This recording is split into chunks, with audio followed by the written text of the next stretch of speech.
এখানে থাকা চলবে না। দেখকে আমার নাম জেনে গিয়েছে। আমি বলে রাসেল ভাইবার। আমাকে বলে ধরতে বলে ৮০,০০০ টাকা পুরস্কার দিবে। আমার নাম হলো রাসেল ভাইবার।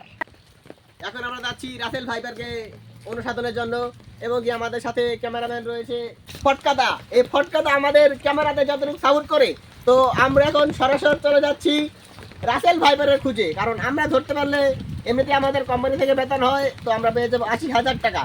চলুন দেখা যাক রাসেল ভাইবার এখানে থাকে এবং কি অ্যামাজন জঙ্গলে। আসুন, আমরা চলে এসেছি। আর কিছুক্ষণের মধ্যে আপনাদের আমি দেখাবো রাসেল ভাইবারকে। এই রাসেল ভাইবার সেই রাসেল ভাইবার না, ইনি এমন একটা রাসেল ভাইবার যেখানে থাকলে নাকি মানুষ সরে যায়। এবং যেতে যেতে আমরা দেখতে পেলাম রাসেল ভাইবারকে। এই যে রাসেল ভাইবার, দেখুন, সাবধানে ক্যামেরাম্যান সাবধানে। তো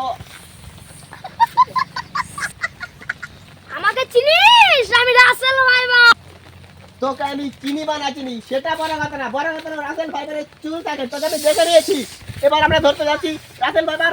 আমরা ফোন করে দিয়েছি, এখন থেকে আমাদের কোম্পানির লোক এসে ধরে ফেলবে রাসেল ভাইবারকে। তো দাদা আর কিছুক্ষণ ধৈর্য ধরো, আমাদের লোক কি বলে বল। আচ্ছা ঠিক আছে, নাম বলা দরকার নেই, ধরলে বুঝতে পারবে। চলে এসেছেন হলুদ গেঞ্জি গায়ে পুটকিদা। এই পুটকিদা এসে আমাদের ধরবে। সরি, আসলে পুটকিদা বলতে দেখা যাক, খুব সাবধান।